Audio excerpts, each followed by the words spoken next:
Imagine you are standing in a Saturn dealership in the 1996, and a salesman walks up to you and says, "Hey, you want to drive the future?" And you think, "Okay, sure, whatever."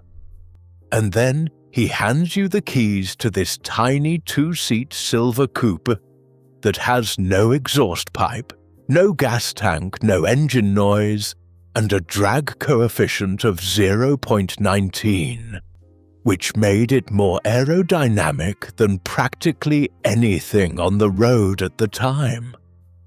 You sit inside, you turn it on, and there is no rumble, there is no vibration, there is just silence.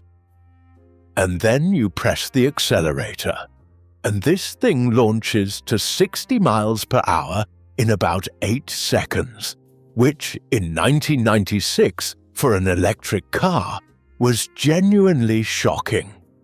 It had regenerative braking, keyless ignition, a heat pump climate system, and an inductive charging paddle that you just placed near the port. No plug, no fumbling, it just worked. And here is the part that makes this whole story so painful. General Motors built this car. They built 1,117 of them. They leased them to people who genuinely loved them. And then they took every single one back and crushed them in the Arizona desert. This is the story of the GM EV1, and honestly, it might be the most frustrating chapter in American automotive history. To understand why the EV1 existed, you have to understand California in the late 1980s. The air quality was catastrophic. Smog was not just a nuisance, it was a public health emergency. And the pollution in California alone was said to exceed that of the other 49 states combined.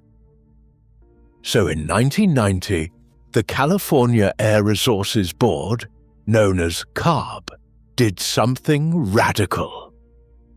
They passed the zero-emission vehicle mandate, which basically told the 7 largest automakers, "Hey, if you want to keep selling cars here, a percentage of your fleet has to produce zero emissions. 2% by 1998, 5% by 2001, 10% by 2003. This was what regulators call technology forcing legislation. The technology to meet those targets did not fully exist yet at commercial scale. They were essentially telling the car industry, "Figure it out." And General Motors, of all companies, said, "Okay, we will." The EV1 actually traces back to a concept car called the Impact, which was designed with help from a California company called AeroVironment, led by a guy named Paul MacCready, who had previously designed human-powered aircraft, and a solar car called the Sun Racer that won the 1987 World Solar Challenge across Australia. The original drive electronics were designed by Alan Cocconi, who would later co-found a Sea Propulsion, a company that becomes extremely important later in this story. GM chairman Roger Smith unveiled the Impact at the Los Angeles Auto Show in January of 1990 and drove it on stage himself. And by April of that year, GM announced it would become a production car. In 1994, GM ran something called the Preview Program, where they loaned 50 hand-built impacts to real drivers for feedback. And the feedback was overwhelmingly positive. People loved this car. But here is the thing. Even while they were collecting all this positive feedback, the New York Times reported on the front page that GM was planning for a flop. So you have to wonder, from the very beginning, how committed they actually were. The production version was renamed the EV1 in 1996, and it became the first GM vehicle ever badged simply as GM. Not Chevrolet, not Pontiac, not Buick, just GM. Leasing started December 5, 1996, through Saturn dealers, initially in Los Angeles, Phoenix and Tucson, and eventually expanding to Georgia and a few other markets. The first generation used a 16.5 kilowatt-hour lead-acid battery pack from Delco that gave you roughly 60 to 100 miles of range, which honestly was not great. But for a daily commuter in Southern California, it was more than enough. The second generation came in 1999 and offered either an improved lead-acid pack or a 26.4 kilowatt-hour nickel metal hydride pack from a company called Ovonix that could push range to around 100 to 150 miles. And that is where things get really interesting and really ugly. The car itself was a marvel. It had an aluminum space frame that weighed just 290 pounds, which is about 40% lighter than steel. The rear wheels were set 9 inches closer together than the fronts to create a teardrop shape. The tires were inflated to 50 pounds per square inch for minimal rolling resistance. And it produced 137 horsepower from a 3-phase AC induction motor with 110 pound-feet of torque. It was governed to 80 miles per hour, but a modified impact had set a production EV land speed record of 183 miles per hour back in 1994. So the platform had real potential. This was not some science project golf cart. This was a legitimate car, and people who drove it understood that immediately.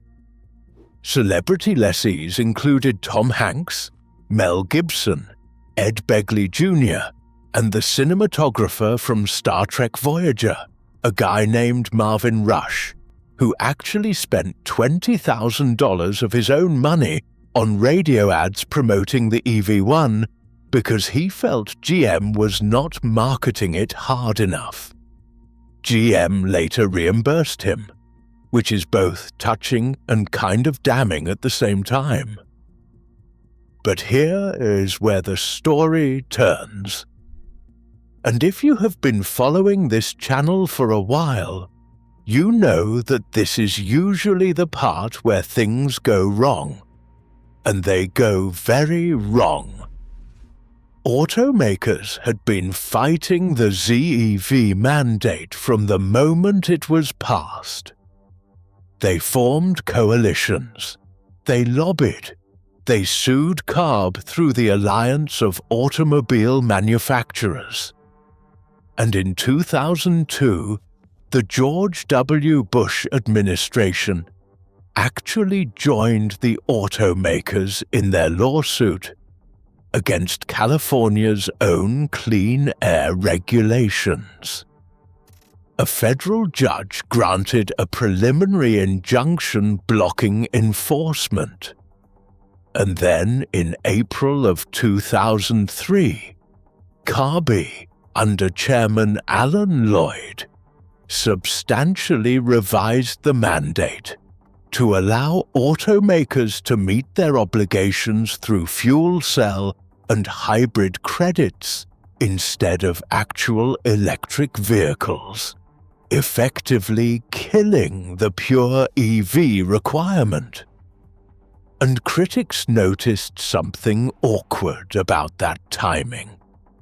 Alan Lloyd had been named chairman of the California Fuel Cell Partnership just months earlier.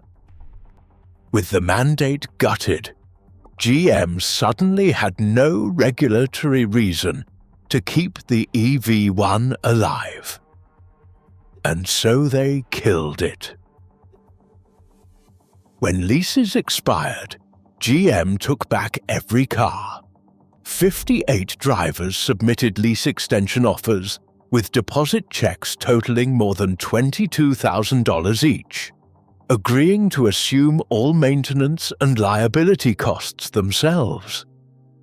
GM rejected every single offer and returned the checks.